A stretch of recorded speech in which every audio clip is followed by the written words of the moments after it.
I'm really not trying to be trash with this part two for the Taye Diggs video, but I'm not gonna lie to you. I said pretty much my whole point in the part one.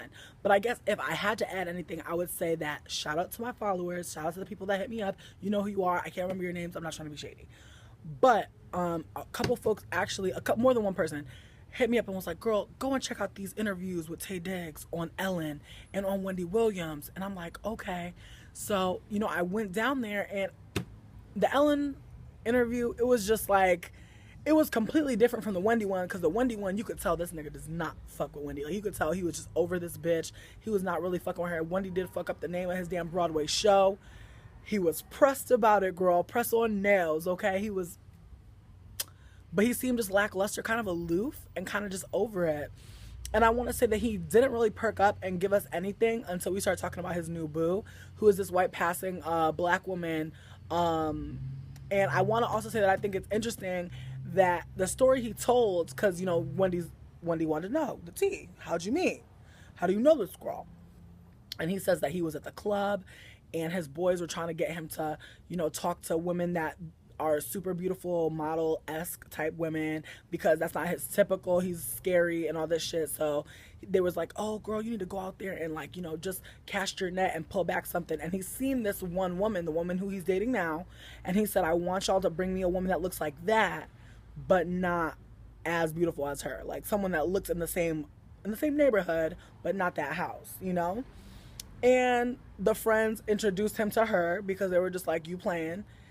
And they started talking. Her name is Amanda. He called her Amanda a couple times, and then he notes that because when he said that he mistook her name, he said, I called her Amanda, and she said, "It's Amanda." And she had to correct me a couple times because I did it about 3 times. And Wendy goes, "Oh, so she's a New York girl," trying to clock where that attitude came from, because people can't have attitudes or feel ways when new niggas don't know how to say their name. But anyways, and so Tay says no, says that she's not from New York. I want to say that he said that she's from Indiana, but that she's part black, and that it came out with the neck roll and the point, I'm not Amanda, I'm Amanda.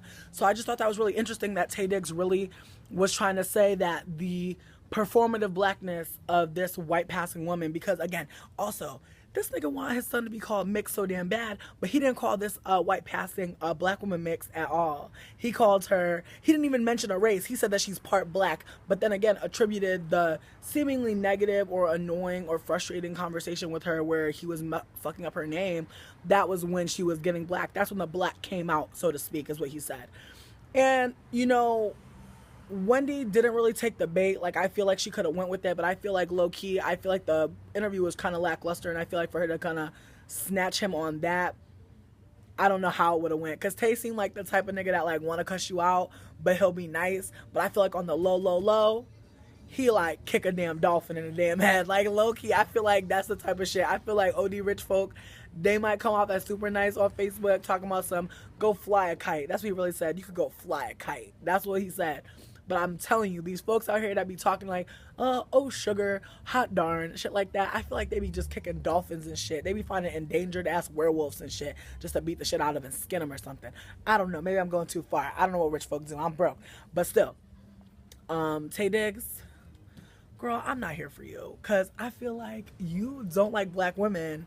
And I feel like the reality is, even though you're dating a black woman, you still would never call her a black woman. I think that's also the most interesting thing is, does your partner identify as a mixed race woman of color? Does she identify as a black woman? Does she identify as white passing? You know what I mean? We don't know all the tea, so we can't really say, but I just think it's interesting that the politics of identity, when it refers to his intimate partner, she's passing for white, and he's not going to clock it. He's going to say, yeah, she part black, girl, because of this experience we had, but not going to go in depth. And not that you should have to go in depth with how mixed a person is or how black or whatever the fuck, but it just kind of irked me that he was talking about her blackness in terms of her performing in a way that he didn't think, or rather that you could tell that he was trying to infer was just pejorative, not nice. He wasn't trying to say anything positive about her. When he said the black came out of her, I'm like, damn.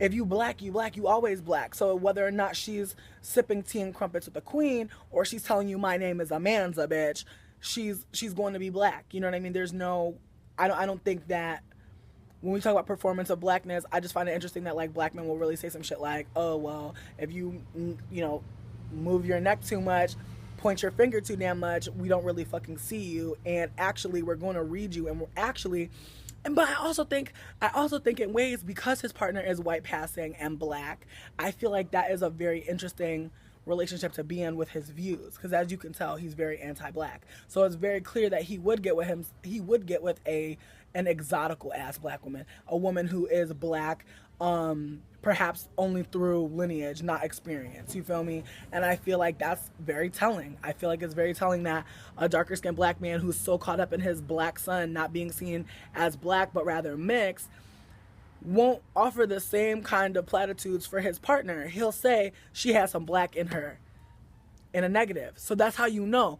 When we talk about his son having blackness in him, it's very clear what he means when he talks about blackness, what he means when he talks about being black. That's why he called his ass chocolate. That's why he calls himself Chocolate Me. He would rather fetishize and exotify and other his blackness than actually hold like white supremacy accountable. Hold white supremacy accountable and say, you know what, blackness runs the gamut. Black folks act all type of ways. Black folks have all types of ways that they are going to be perceived and the ways that they're going to perform. And to say that blackness is a head bop, that blackness is a style of speaking ultimately, I just think that's really unfair and just like really it's just negative as fuck. And I feel like this is why we don't trust you, Taye Diggs. This is why we don't trust you, because when you did talk about blackness finally, what was it? Bullshit, shade, bullshit and shade. That's all it was. So I guess that's my part 2, y'all. I didn't mean to make it super long or anything like that, but I just want to say that I did watch those interviews thanks to y'all, and I did see, and I was kind of just like, damn, connect the dots all the way, boo. I know now. Okay, Taye Diggs, it's very clear why the fuck your son can't be black, because you don't see the worth in blackness. It's very clear. But it's funny that we had to wait till we're talking about his intimate relationships to get to the root of why his son can't be black. Just saying.